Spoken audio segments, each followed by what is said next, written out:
Welcome to Penrose Learning, where we make understanding easy. You start by confirming power and basic signals so you don't chase phantom faults. First, charge the headphones until they show substantial battery, about 50% or 30 minutes, because low power can drop one channel. Next, visually inspect the ear cup seam, hinge, and any fabric for debris. Dirt can block contacts. Then restart the Solo 3 by powering off for 10 seconds and powering on. And if you have a removable cable, try wired mode to isolate Bluetooth versus hardware issues. Once done with power checks, you isolate where the problem lies, source, software, or the driver. Connect the Solo 3 to a second phone and a computer to rule out one device output. Then verify audio balance on each source and toggle mono if available. Make sure balance isn't shifted fully left or right.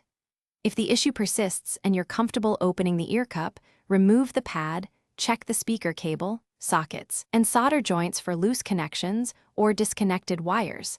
These commonly cause one-side failures.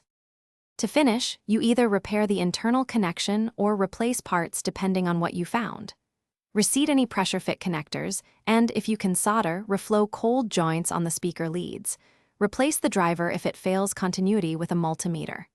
Once repaired, charge fully, pair again, and run a stereo test track at several volumes to confirm both sides work. If you hit resistance, stop and contact Beats support or an authorized repair shop. Warranty options often save time and money. Thanks for watching. If this was helpful, leave a like and consider subscribing. See you next time.